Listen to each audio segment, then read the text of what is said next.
यौन शोषण के आरोपों पर बृजभूषण शरण बोले। उन्होंने कहा है कि विरोधी बोलते रहे, कोर्ट से न्याय की हमें उम्मीद है। कांग्रेस पर बदनाम करने का आरोप भी लगाया है। उन्होंने कहा है कि कुश्ती को हम बढ़ावा दिलाएंगे।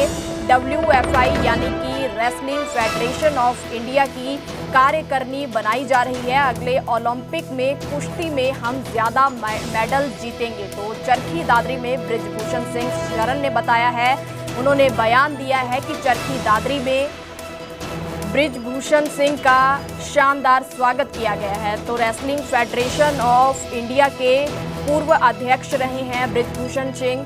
तो गांव बौंद कला में रचना परमार को सम्मानित किया है। गोल्ड मेडलिस्ट खिलाड़ी हैं रचना परमार। अंडर 17 एशियाई चैंपियनशिप में उनकी तरफ से स्वर्ण पदक जीता गया है। कार्यक्रम को लेकर सुरक्षा के भी पुख्ता इंतजाम किए गए हैं। तो इस दौरान उन्होंने कहा है कि हमें न्यायपालिका पर पूरा भरोसा है, उनकी तरफ से हमें जरूर न्याय दिया जाएगा। तो यौन शोषण के आरोपों पर उन्होंने अपना बयान दिया है। उन्होंने कहा है कि विरोधी बोलते रहेंगे, कोर्ट से ही हमें न्याय की उम्मीद है।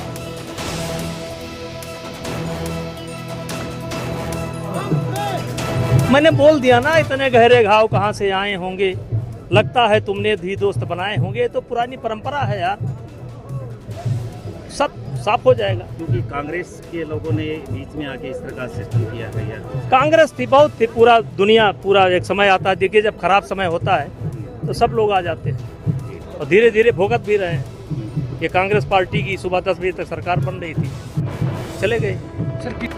हरियाणा में बीजेपी के नए दफ्तरों का आज उद्घाटन किया गया है। दिल्ली से जेपी नड्डा वर्चुअली उद्घाटन करेंगे। 3 जिला दफ्तरों का वर्चुअली उद्घाटन होगा। तो कुरुक्षेत्र, सिरसा और झज्जर के जिला कार्यालयों का उद्घाटन होगा।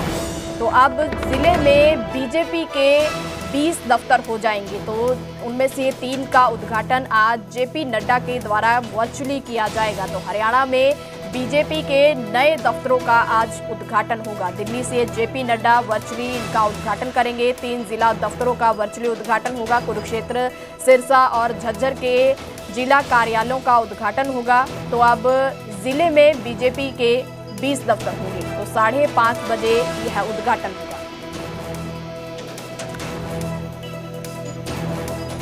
चाहे हम इसमें जिलाध्यक्ष जी के कमरे की बात करें, चाहे हमें जो भी हमारे कार्यकर्ता आते हैं उनको बैठने के लिए उनकी बात करें, हमारे जो भी वरिष्ठ नेता प्रदेश भर से आते हैं उनके लिए हम चाहे जगह की बात करें, तो बहुत ही आलीशान जो है ये कार्यालय आज हमें।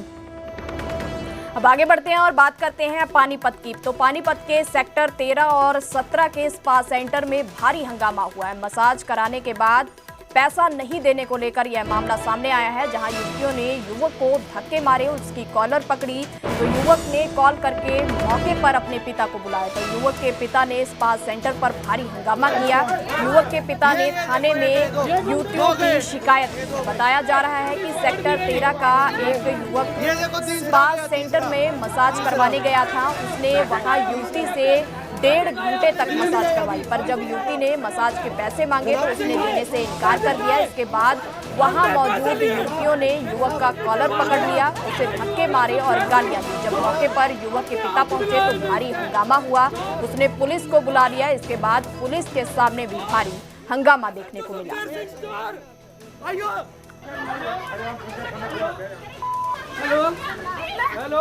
पीछे पीछे पीछे पीछे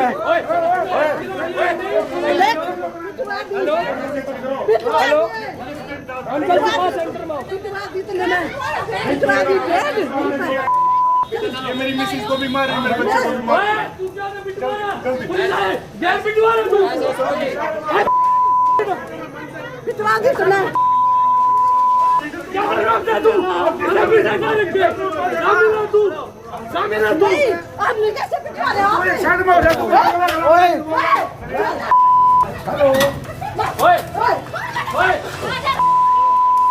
पीछे हट गया यार, पीछे हट जा।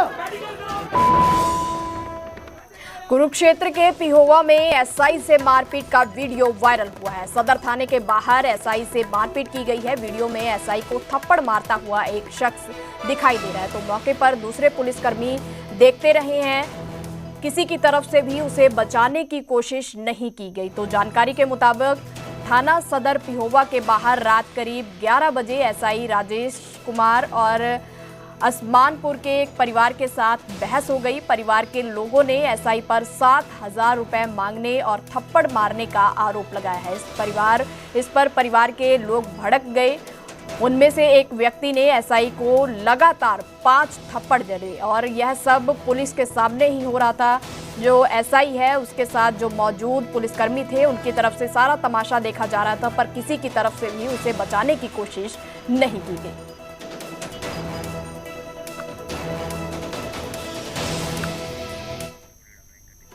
तो झज्जर नहर से 2 शव मिलने से सनसनी फैल गई है। कस्बा बेरी के पास जेएलएन नहर से 2 शव बरामद हुए हैं। बाकरा हेड के पुल पर युवक का शव फंसे होने की सूचना मिली थी, तो शव को निकालने के लिए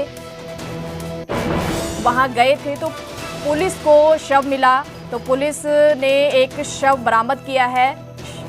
एक और शव भी उसके साथ बरामद किया गया है। तो रोहतक के अमित और बिहार लक्ष्मण के यह शव हैं। दोनों ने एक साथ जेएलएन में छलांग लगाई थी। मौत के कारणों का अभी तक पता नहीं चल सका। तो पुलिस के मुताबिक लक्ष्मण की पत्नी के साथ अमित लिव इन रिलेशनशिप में रहता था। मृतक के परिजनों की तरफ से भी कोई शिकायत पुलिस को नहीं दी गई है। तो जेएलएन नहर है झज्जर में, जहां पर ये 2 लाशें बरामद हुई हैं। वो करीब 7 बजे के आसपास सूचना मिली थी कि बाकरा में एक नहर के ऊपर पुल है, जो लोहारू फीडर के नाम से नहर है, उसके ऊपर पुल है, वो नीचा, वहाँ एक डेड बॉडी उलझी हुई थी। उसको निकाला तो कुछ देर को करीब 1-1.5 घंटे के बाद दूसरी डेड बॉडी आ गई थी। दोनों इकट्ठी निकाला और जो कल हमने अननोन के रूप में उनको शनाख्त हेतु यहाँ सिविल हॉस्पिटल झज्जर में रखवाया था, जो आज उनकी शनाख्त हुई है। जो एक डेड बॉडी की तो अमित सनोफ यशपाल गांधीनगर रोहतक के रूम में शनाख्त हुई है। वह दूसरे की लक्ष्मण दास जो है बिहार खगड़िया के रहने वाले के रूप में हुई है। एक के तो माँ और बहन आई हुई है और एक की पत्नी हमारे पास यहाँ आई हुई है, जिनकी कार्रवाई 194 BNS के अनुसार अमल में लाई जा रही है। यमुनानगर में कुख्यात ड्रग तस्कर इरफान को गिरफ्तार किया गया है। 271 ग्राम स्मैक के साथ इरफान की गिरफ्तारी हुई है। कम से कम 17 मामलों में इरफान आरोपी है। यूपी में हत्या, डकैती और लूट के मामले दर्ज हैं। यमुनानगर में NDPS के 4 मामलों में यह आरोपी है। तो आरोपी के सहारनपुर घर पर पीला पंजा भी चलने वाला है। पुलिस की तरफ से यह एक्शन लिया जाएगा। तो कुख्यात ड्रग तस्कर इरफान, जिसको गिरफ्तार किया गया है, 271 ग्राम स्मैक के साथ उसकी गिरफ्तारी हुई है। बताया जा रहा है कि इस शख्स के ऊपर कम से कम 13 मामले और भी दर्ज हैं। यूपी में हत्या, डकैती और लूट के मामले दर्ज हैं। और मेरी टीम के साथ हम इलाका सदर में इसी मामले की छानबीन के तहत वहाँ विजिट पे थे, तो हमारे इन्फॉर्मर ने हमें इन्फॉर्मेशन दी भी इरफान नाम का व्यक्ति जो पहले भी इन मामलों में गिरफ्तार हो चुका है, आज भी भारी मात्रा में स्मैक लेके यहाँ आएगा, जिस पे मेरे द्वारा नेतृत्व करते हुए खुद स्वयं वहाँ मौके पे हाजिर रहते हुए इस व्यक्ति को गिरफ्तार किया है और इससे 271 ग्राम स्मैक हमने बरामद की है। कोई आपराधिक इसके पहले रिकॉर्ड कुछ? अभी तक की जांच में कम से कम 2 मुकदमे तो हमारे ही यहाँ के यमुनानगर के हैं जो भी पता लग चुके हैं, और इसके अलावा अभी तक प्रारंभिक जांच से ये पता लगा कि यूपी में भी इसके कई मामले दर्ज हैं और वहाँ भी इसके खिलाफ प्रॉपर्टी अटैचमेंट की कार्रवाई हो चुकी है। सर, वो जो प्रॉपर्टी अटैच हुई है, क्या गैंगस्टर एक्ट में हुई है या कोई मर्डर वगैरह में कुछ? देखिए, वो अभी फर्दर जांच क्या है, अभी तो आरोपी से पूछताछ में ये मामले सामने आए हैं, बाकी अभी फर्दर इन्वेस्टिगेशन गोइंग ऑन है। आज आरोपी का रिमांड लिया जाएगा, जैसे आगे कार्रवाई आएगी आपको बताया जाएगा। अब आगे बढ़ते हैं और बात करते हैं सिरसा की। तो भतीजे की तरफ से अपने चाचा पर जानलेवा हमला किया गया। गुस्से में भतीजे ने तेजधार हथियारों से उस पर हमला किया है। गंभीर हालत में चाचा को अस्पताल में भर्ती करवाया गया है। हमले के 10 दिन बाद चाचा की मौत हो गई है। 25 जून को मामूली कहासुनी के बाद यह झगड़ा हुआ था। मामले की तफ्तीश में पुलिस जुटी हुई है। चाचा पर भतीजे के हमले का CCTV फुटेज भी सामने आया है। बताया जा रहा है कि चाचा भतीजे में गांव की जमीन को लेकर विवाद हुआ था। तो भतीजे गुड्डू ने अपने चाचा अजय कुमार को करीब 1.5 महीने पहले बिहार के गया से सिरसा बुलाया गया था। वे गांव रामनगरिया में सरदार मनप्रीत सिंह भाटिया के डेयरी फार्म पर काम करते थे। जिस दिन झगड़ा हुआ उस दिन कुछ लोग फार्म पर बैठकर शराब पी रहे थे, तभी अचानक मारपीट शुरू हो गई और भतीजे ने अपने चाचा पर जानलेवा हमला किया।